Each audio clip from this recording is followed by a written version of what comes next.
Hello dear student. Today in this lecture we will discuss about the toxoplasmosis, the causative agent Toxoplasma gondii, life cycle, intermediate host, definitive host, transmission, pathogenesis, clinical finding, treatment and prevention. So what is toxoplasmosis? Toxoplasmosis is an infection caused by a single cell parasite called Toxoplasma gondii. It is actually a zoonotic infection that transfer from animal to human being, and the causative agent of toxoplasmosis is a protozoa. Protozoa is actually a single cell parasite, and this protozoa is name is Toxoplasma gondii. Now the prevalence of this infection is high worldwide. A number of cases occur every year and reported due to the toxoplasmosis. But most of the infected individuals are either asymptomatic or have mild symptoms. But Toxoplasma gondii can cause severe neurological damage and even death of the fetus when acquired during pregnancy. So the importance of toxoplasmosis is very important during pregnancy. Why? Because they actually cause abortion in the pregnant woman, premature birth in the pregnant woman when the woman or the mother is infected by Toxoplasma gondii during the pregnancy. And this disease is also a serious condition in immunodeficient patient, the person having immune compromise that can be at risk. Now we are talking about that toxoplasmosis is actually a parasite disease, and this parasite complete its life cycle in two hosts. The first host is intermediate host. Actually, the intermediate host is usually human and bird. Now, what is intermediate host? The host in which the parasite complete its asexual stages. For example, human and other kettles. These human and kettles are intermediate host because actually these parasites complete the asexual stages in the human and birds and kettles. Now the definitive host is that type of host in which the parasite complete its sexual stages, and this definitive hosts are belong to family Felidae. The most important is in this family is the domestic cat.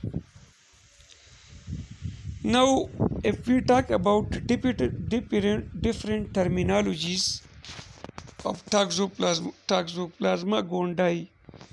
Now, during the life cycle of Toxoplasma gondii, three different stages can infect cell. One is called tachyzoid, bradyzoid, sporozoid. Now, what is tachyzoid? It is a form of rapid multiplication that is characteristically found in the acute infection, and these tachyzoid kill the kill the cell and infect other cells. They are tachyside. They are the infective form.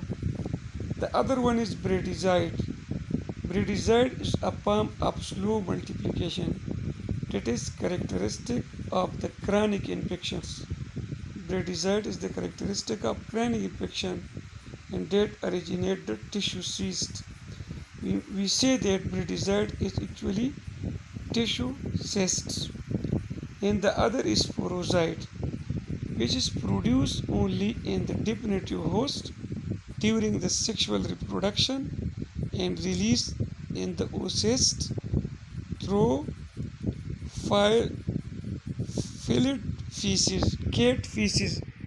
Sporozoite is actually produced in the definitive host and actually they release in the form of oocytes through filled feces, mean that cat feces. So this is the definitive host, cat is the definitive host, and cattle and birds and mammals and humans, they are the intermediate host. Now if we talk about the life cycle of the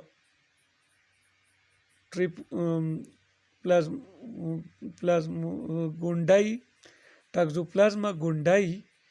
So the life cycle we will divide it into two parts. In the first part we discuss the life cycle in the independent host. Actually, now what happened in the dependent host? We are discussing the dependent host. The dependent host mean the cat. This is not, this is the dependent host. Now what happened?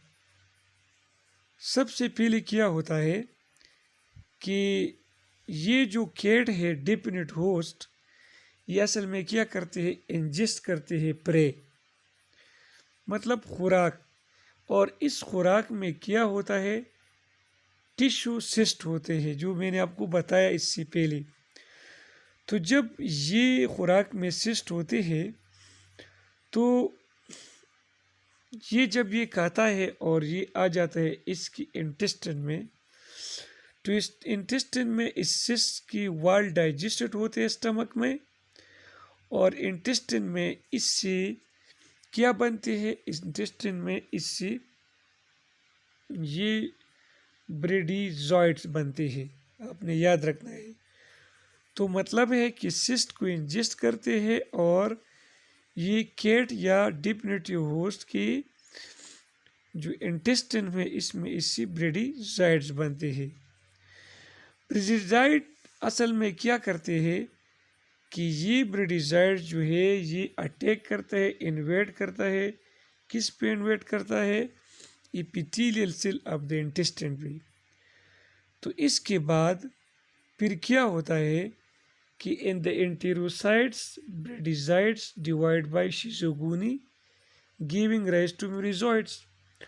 तो इस एंटेरोसाइट्स में intestine में इससे क्या बनते हैं, इससे बनते हैं शिजोगोनी के ज़रिए मेरोजॉइड्स। ये मेरोजॉइड्स जो है ये फिर क्या होता है, दे आर डिफरेंशिएटेड इनटू माइक्रोगेमिट्स और मैक्रोगेमिट्स। तो ये इससे फिर क्या बनते हैं, ये ब्रेडीजॉइड्स मेरोजॉइड्स से इससे गमीट्स बनते हैं।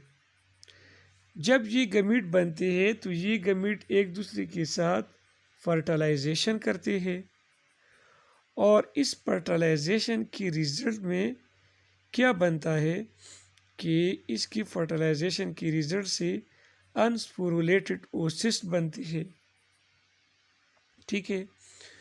और ये अनस्पोरुलेटेड ओसिस्ट जो है फिर ये क्या होता है, ये असल में एक्सक्रीटेड होते हैं कैट की फीसिस में, ठीक है। कैट की फीसिस में ये क्या एक्सक्रीट होते हैं।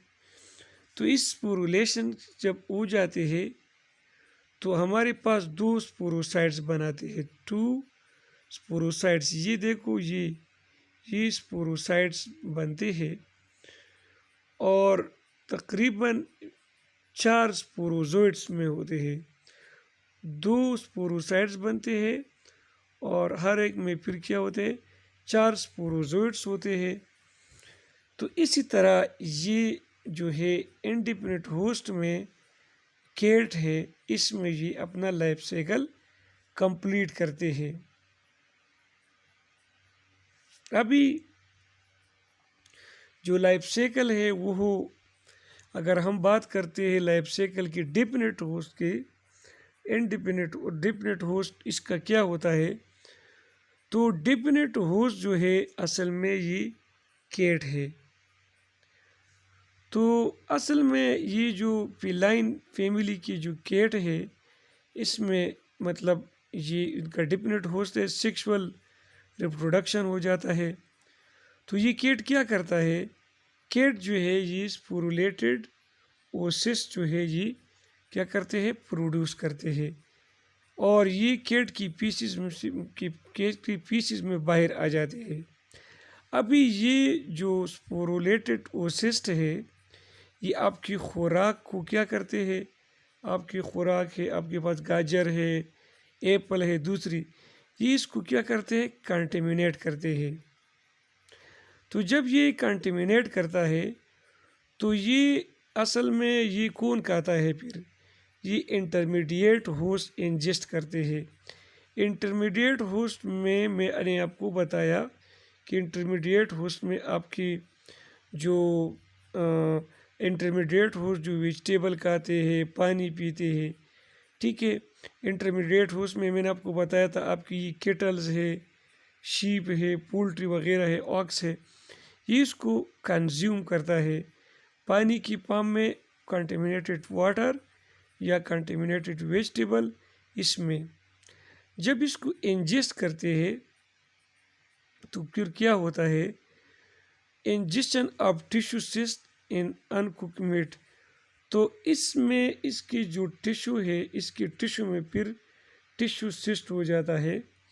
तो ये फिर क्या होता है कि हमारे पास ह्यूमन बीइंग जो है इसको जो कंज्यूम करते हैं इस खुराक को, तो इसकी जो टिश्यू सिस्ट है, जो मैंने पहली स्लाइड में आपको बताया, ये टिश्यू सिस्ट असल में ह्यूमन बीइंग कंज्यूम करते हैं।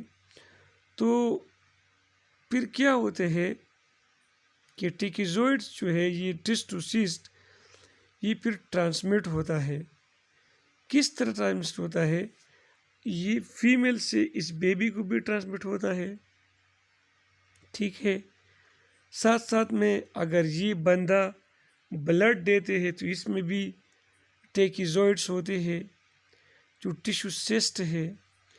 इसके अलावा अगर ये बंदा ब्लड देता है तो इस ब्लड के ज़रिए भी ट्रांसफ़र होता है और साथ साथ में ये आर्गन ट्रांसप्लांट के दौरान भी जो है ट्रांसमिट होता है। जब ये बेबी को ट्रांसमिट होता है तो ये बेबी को डैमेज करता है। तो मतलब ये है कि इसका डिफिनेटिव होस्ट जो आपका कैट है, ये पीसीस में वो सिस्ट जो है वो रिलीज़ करता है। ये आपकी खुराक में जा सकता है, आपकी पानी में जा सकते हैं। तो जो केटल इसको कंज्यूम करते हैं या ह्यूमन बीइंग का इसके साथ सामना होता है, इसको इंजेस्ट करते हैं, तो इस वजह से फिर ये कैट से केटल में जाता है। किस तरह जाता है कि कैट की फीसिस से भी जा सकता है और साथ साथ में अगर कोई जानवर उसको खा लेता है, इस जानवर में ये टिश्यू सिस्ट के फॉर्म में ये दूसरी इंसान को ट्रांसफ़र होता है। इसी तरह मैंने आपको बताया कि ये जो इंसान को ट्रांसफ़र होते हैं तो ये फिर क्या होता है, ये मदर से बेबी को ट्रांसफ़र हो सकता है और इसी तरह ब्लड के ट्रांसफ्यूजन के ज़रिए, इसके अलावा आर्गन ट्रांसप्लांट के ज़रिए जो है ये ट्रांसफ़र होते हैं। तो इस तरह ये लाइफ साइकिल है। अभी इसका ट्रांसमिशन मैंने आपको बताया, अगर आप कंटेमिनेटेड मीट खाते हैं या एक्सीडेंटल इंजेक्शन आप कुक मीट करते हैं जो कंटेमिनेटेड मीट है या शिल फिश है, आप after handling them and not washing hand thoroughly it can not be observe through skin के ज़रिए ट्रांसफ़र नहीं हो सकता। इसी तरह जब आप खुराक खाते एटिंग फूड जो कंटेमिनेटेड होते हैं या यूटेंसल या दूसरी खुराक जिसके साथ मतलब आपका कांटेक्ट आ जाते हैं और वो पहले कंटेमिनेट हुए फिश टॉक्सोप्लाज्मा गुंडाई से। इसी तरह ड्रिंकिंग वाटर से भी टॉक्सोप्लाज्मा गुंडाई जो है ये ट्रांसफ़र होता है। एक्सीडेंटली स्वेलिंग पैरासाइट को आप स्वेल भी कर सकते हैं जब आपका कांटेक्ट आ जाए कैट की पीसीस से और इसमें टॉक्सोप्लाज्मा हो। ये कब होता है? जब आप कैट की लेटर बॉक्स जो डस्टबिन होता है उसको साफ करते हैं और इसके लेटर बॉक्स में कैट जो है अपनी पीसेस शेड करते हैं या टच करते हैं, इंजेस्ट करते हैं ऐसी सब्सटेंस को जो कैट की पीसेस से कंटेमिनेटेड हो और इसमें टॉक्सोप्लाज्मा गोंडाई हो। एक्सीडेंटली इंजेस्ट करते हैं आप साइल को, ठीक है, मतलब जब आप बाग में काम करते हैं आप अपने हाथ को साफ नहीं करते या आप अनवॉश फ्रूट आप खाते हैं या वेजिटेबल खाते हैं गार्डन की, इससे मदर से बच्चे को ट्रांसफ़र होता है। या मैंने आपको बताया कि अर्गन ट्रांसप्लांटेशन के ज़रिए या ब्लड के ज़रिए भी ये ट्रांसफ़र होते हैं, लेकिन इट इज़ रेयर, बहुत कम में। पैथोजेनेसिस इसका क्या है? पैथोजेनेसिस इसका ये है कि जब आप इस सिस्ट को इंजेस्ट करता है, ये स्मॉल इंटेस्टाइन में जाता है, सिस्ट रप्चर होता है और ये गट वॉल पे अटैक करता है। जब ये इंजेस्टेड होता है, मैक्रोफेजेस इसको इंजेस्ट करता है तो ये मल्टीप्लाई करता है ट्रोपोजोइड, ये इसको हम टेकिजोइड्स कहते हैं। मैंने आपको बताया जो मल्टीप्लिकेशन करता है मैक्रोफेजेस में, जो इन्फेक्शन काज करता है, इसको टेकिजोइड कहते हैं। तो ये सिस्ट से टेकोजोइड बनते हैं और वो सेल को क्या करते हैं, किल करते हैं और दूसरी इन्फेक्टेड सेल को फिर भी इन्फेक्ट सेल को इन्फेक्ट करते हैं। इसके साथ अगर हम इम्यूनिटी की बात करें तो सेल मीडिएटेड इम्यूनिटी जो है वो टेकिजोइड को स्प्रेड होने से बचाता है और पैरासाइट जो है वो होस्ट सेल में एंटर हो जाता है, ब्रेन में, मसल में, अदर टिश्यू में, और वहाँ पर क्या होता है कि ये जो सिस्ट है जिसमें पैरासाइट्स मौजूद है स्लोली मल्टीप्लिकेशन करते हैं और इस पाम को हम ब्रेडिजोइड कहते हैं। ब्रेडिजोइड जो है ये टिश्यू सिस्ट होते हैं।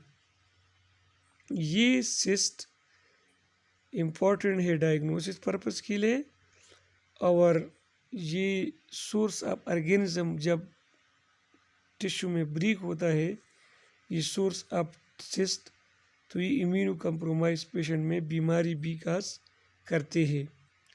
अभी इसका क्लिनिकल फाइंडिंग क्या है? तो most primary infection immunocompetent cell में एसिम्टोमेटिक होता है, सिम्टम नहीं होता है, लेकिन इसका सिम्टम जो इन्फेक्शस मोनोन्यूक्लियासिस है जो वायरल डिजीज है इसके साथ होता है। लेकिन आप इसके लिए टेस्ट करते हैं हेट्रोपाइल एंटीबॉडी टेस्ट। हेट्रोपाइल वो एंटीबॉडी होता है जो दो डिफरेंट स्पीशीज प्रोड्यूस करते हैं।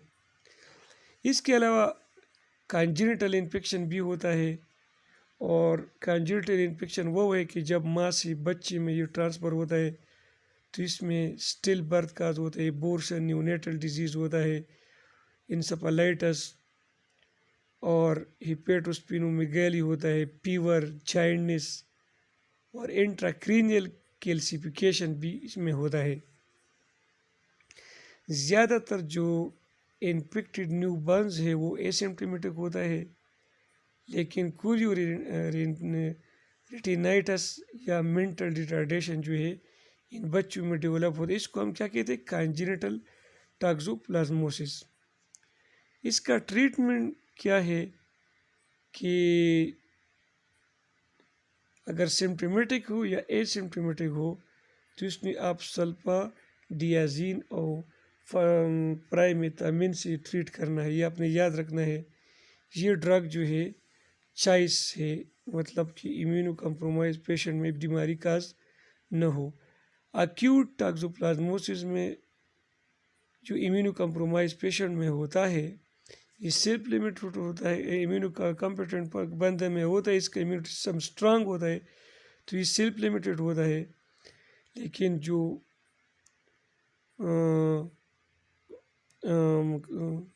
कोरियोरेनाइटस होते हैं, कोरियोरेनाइटस जो रेटिना का इन्फेक्शन है, उसको आपने ट्रीट करना है। लेबोरेटरी डायग्नोसिस के लिए for the diagnosis of acute and congenital infections in immunofluorescent assay for IgM antibodies tested। Immunofluorescent ऐसे हम करते हैं, ये हमने लेक्चर में डिस्कस किया है। IgM हम यूज़ करते हैं डायग्नोसिस के लिए कॉन्जेनिटल इन्फेक्शन के लिए, क्योंकि IgM जो है, क्योंकि IgG can be maternal in origin. क्योंकि IgM इसलिए यूज़ करते हैं कि IgG जो है ये प्लेसेंटा को क्रॉस करते हैं और IgM प्लेसेंटा को क्रॉस नहीं कर सकता।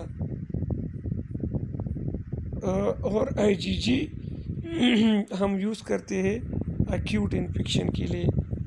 अगर इसका ये एंटीबॉडी, अगर इसका टाइटर ज़्यादा हो जाता है। इसके अलावा माइक्रोस्कोपिक एग्जामिनेशन हम जिम सस्टेन से करते हैं, तो क्रिशन सेप ट्रोपोजोड आपको नज़र आएगा इन्फेक्शन के दौरान। सिस्ट जो है हम टिश्यू में डिटेक्ट कर सकते हैं, और ऑर्गेनिज्म हम सेल कल्चर पे ग्रो कर सकते हैं जब हम इसका इनर्कुलेशन करते हैं माइस को। अभी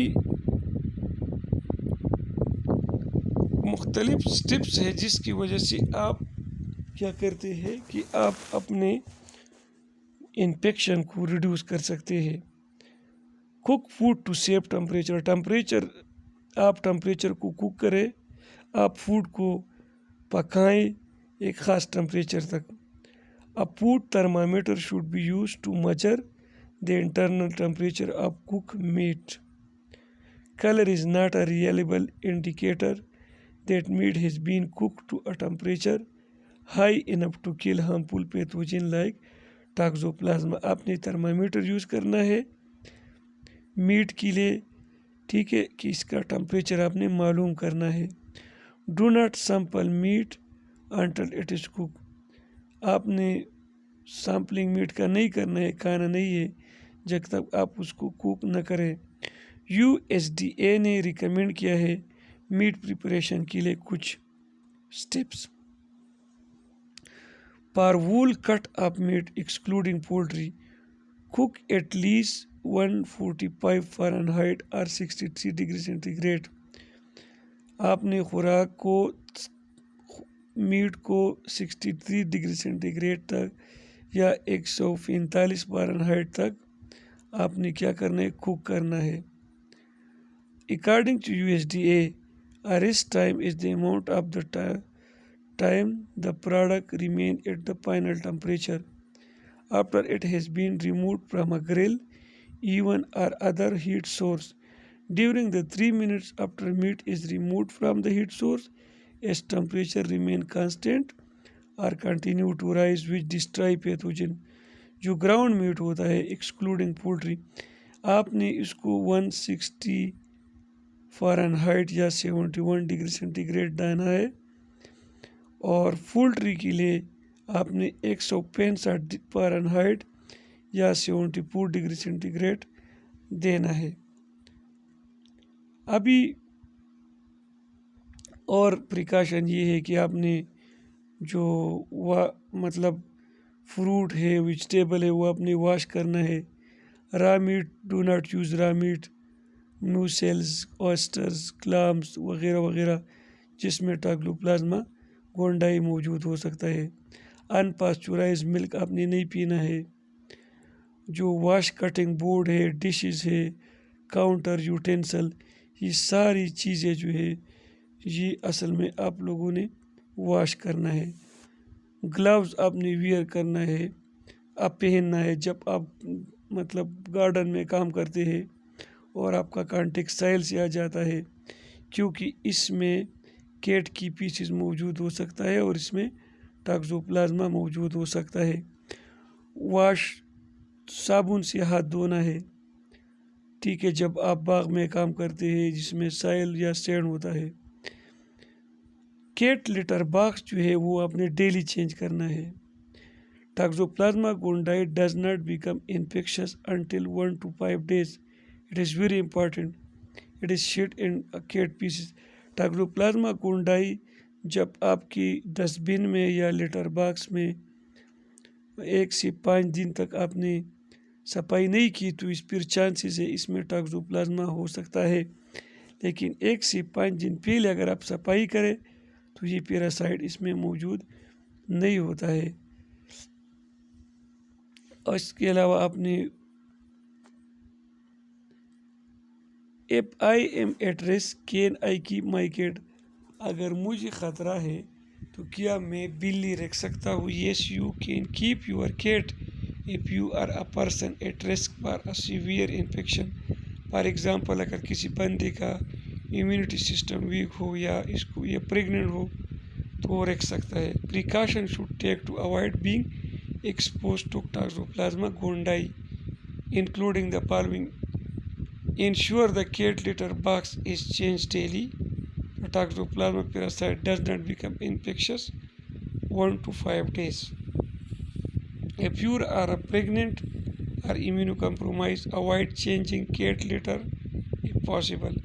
If no one else can perform the task, wear disposable gloves and wash your hand with soap and water afterwards. Keep cats indoor. This is because cats become infected with toxoplasma through hunting and eating rodents, birds or other animals that are infected with the parasite. तो आपने बिल्ली को मतलब अपने खुराक चीज़ों की अंतर अलाउ नहीं करना है। डू नॉट अडॉप्ट और handle stray cats, specially kittens. Do not get a new cat while you are pregnant or immunocompromised.